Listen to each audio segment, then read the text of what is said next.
Эстебан Нуньес, сын влиятельного калифорнийского политика, бывшего спикера местной законодательной ассамблеи Фабиана Нуньеса, получил 16 лет тюрьмы за убийство 22-летнего студента Луиса Сантоса, которое он совершил вместе с приятелем в 2008 году.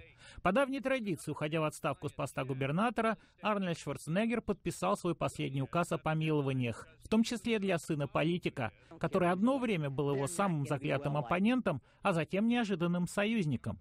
Шварценеггер фотографировался в обнимку с Фабианом Нуньесом и называл его другом. Губернатор Калифорнии объяснил решение о снижении срока наказания с 16 до 7 лет тем, что у Эстебана Нуньеса не было криминального прошлого, и тем, что не он нанес смертельный удар ножом.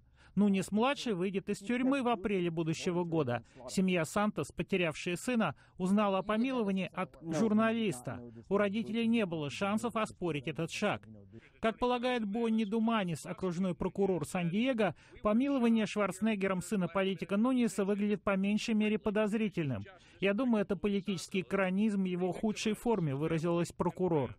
Он играет героя в художественных фильмах, но в жизни он не герой, он грязный политик, утверждает отец погибшего юноши Фред Сантос. И еще. Мой сын, когда был жив, погиб от удара ножом в сердце. Шварценеггер ударил его ножом в спину, уже после смерти. Мы боялись, что на пути правосудия встанет политика, и наши кошмары стали реальностью.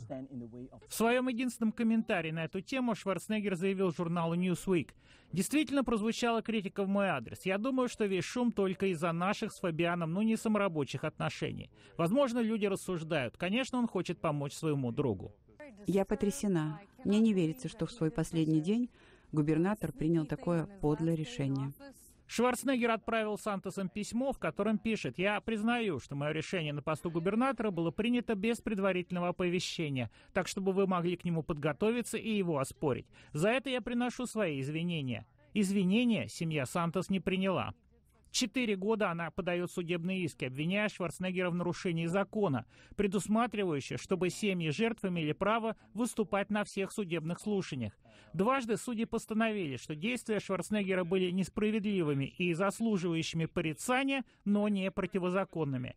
Дело в том, что этот закон применяется к слушаниям, связанным с условно-досрочным освобождением, а не с исполнительным помилованием. Семья Сантос и адвокаты намерены дойти до Верховного суда штата. Сейчас Шварценеггер, рекламирующий в разных городах и странах новый фильм о Терминаторе, не отвечает на посторонние вопросы. Александр Панов, Александр Зимуха. Настоящее время. Вашингтон.